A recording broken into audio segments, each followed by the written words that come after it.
Hi guys, মাইনি বলুক আপনারা কেমন আছেন? আশা করি আপনারা খুব ভালো আছেন, আমিও ভালো আছি। এত চাপ গাইস, সংসারে এত চাপ। ভিডিও করা মানে ব্লগ করা চারটিখানি ব্যাপার নয়, ব্লগ করা মানে বহুত ঝামেলা গাইস। এভরিডে একটা করে ভিডিও মানে চারটিখানি ব্যাপার নয়। যারা ব্যাচেলার, যাতে কাজকর্ম নাই, তারা ঠিকই পারবে ব্লগ করতে। কিন্তু আমাদের গাইস যখন ব্যবসা নিয়ে সংসার নিয়ে এত ঝামেলা, এত টানাটানি, প্রতিদিন একটা করে ভিডিও দিতে, লম্বা ব্লগ দিতে 20 মিনিট 10-15 মিনিট 10 মিনিট খুবই চাপ হয়ে যায় গাইস।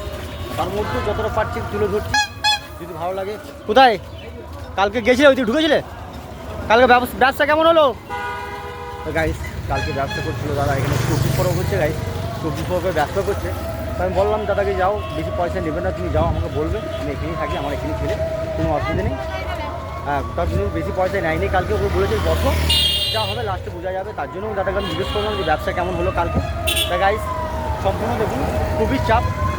যারা যারা যারা ব্লগ করছেন গাইস, যারা ব্লগ করো, খুবই টাফ। এই ক্রিয়েটার, একটা ক্রিয়েটার হচ্ছে হওয়া চারটে কিনে ব্যাপার নয়। তার জন্য খুবই কষ্ট লাগে, খুবই ধৈর্য ধরা যায়, খুবই ধৈর্য কাজ। এর থেকে বেশি কষ্টর কাজ কিছুই নেই ব্লগ করা। যারা ব্লগ করে, যারা ভিডিও করেন, যারা এই লাইনে আছেন গাইস, বলুন, ভিডিও করা মানে সব থেকে বেশি কষ্ট।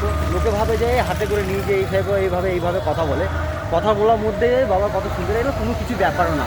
কিন্তু গাইস যারা করে তারাই বুঝে কী টাফ, কত কষ্ট।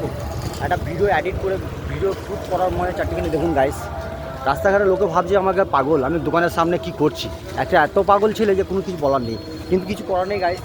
আমার এটাই কাজ, আমাকে সম্পূর্ণ করতে হবে। দেখুন গাইস, এরপরে টোটাল আমার দোকান লাগানো কমপ্লিট গাইস। দেখুন গাইস, সব কিছু মাল আছে আমার কাছে টোটাল। দেখুন এখন ভালো আম এসে গাইস, আমের সিজন চলে এসেছে। মুজাফরপুর লিচু আছে গাইস, খুবই সুন্দর। দেখুন গাইস, টোটাল দেখতে থাকুন সম্পূর্ণ, কত সুন্দর লাগছে গাইস। দেখুন কত ভালো লাগছে, সম্পূর্ণ দেখতে থাকুন। এইভাবেই সাপোর্ট করবেন আমাকে।